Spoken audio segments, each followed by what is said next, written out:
tamin'ny taona 17 no nanomboka ny sokatra ny Orphelinat Kids Hop eto Soamanandrariny Antananarivo Madagasikara.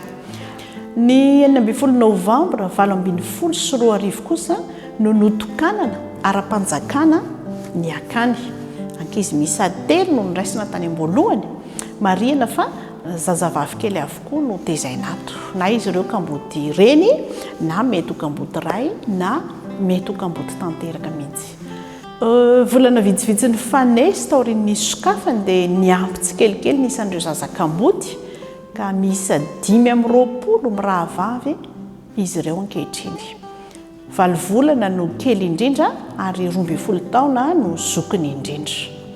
Misa 7 mianadahy izahay no mpanabe mitaiza ireo zaza ireo.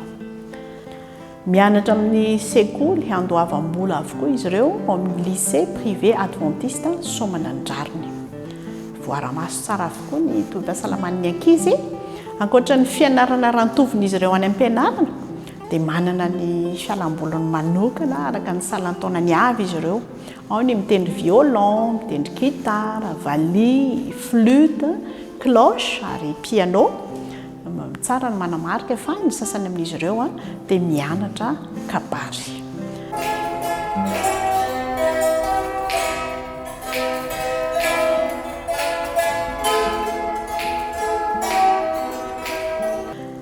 Amin'izao 15 taona ny orenana izao dia maniry hanangana tsangam-bato izahay. Fanaovana tamboho manodidina satria mbola misy ny tsy vita amin'ny ampahany hiarovana an'ireto zazavavy kely marefo ireto. Amin'izao izay dia mijery ny 5 taona manaraka sahady izay tsonjovana no avy dia indreto misy tetikasa vitsivitsy tianay ho tanterahana. Voalohany amin'izany malalaka ny tany azo volena, maniry izay mba hanana famatsin-drano ara-dalàna ahafahana mampitombo ny velaran'ny fambolena efa natombokay. Marihana fa manana lavadrano misa 2 izahay ka sitraka indrindra raha vaozina tanteraka izany na asiana irony atao hoe forage irony. Ny faharoa, tianay raha miverina miompy akoho manatody izahay mba hanananay loharanom-bola rehefa any aoriana any dia tsy aina mifangatahana intsony. Dia toy izany ihany koa raha mba manana ny atao hoe fiompiana tantely izahay dia tena azo lazaina hoe milamina ny amin'ny taizana reto ankizy reto. Amin'ny mahazazanay dia tianay ny miaina ao anaty fahazavana toa anao ihany ary tianay raha manana irony groupe électrogène irony izahay rehefa tapaka jiro. Ary faefatra farany tokotaninay dia vovoka tany mena be ka sitrakay raha mba asiana goudron zany ireo faritra tsy voavolovonikazo. Raha misy ny azonao andraisana anjara amin'ireo tetikasa ireo dia ankasitrahanay indrindra. Hatramin'ny niorenan'ny akany dia maro ny ezaka efa natao toy ny nahazahoana ombivavy be ronono. Ankehitriny dia efa niteraka ombivavy kely anankiray izy io kanefa ampahany amin'izay mety ho filana iveloman'ireo zazakaboty no tombony azo avy amin'izany fiompiana ombivavy be ronono izany.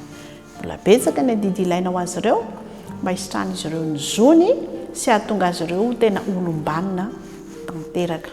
Raha sitrapon'Andriamanitra dia hanamarika ny 15 taona izahay ny volana Novambra 2024 avy izao.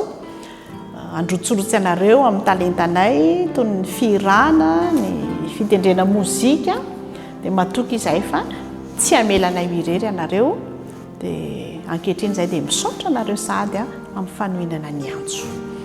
Na eo aza ny fankalazahana ny 15 taona ny akany izay kasaina atao dia ny fiainana mitohy hatrany. Raha manam-paniriana nampy anay amin'ny fomba maro samihafa ianao toy ny sakafo, fitaovam-pianarana, akanjo sy ny sisa dia raisinay an-tanandroa zany ary ankasitrahanay indrindra.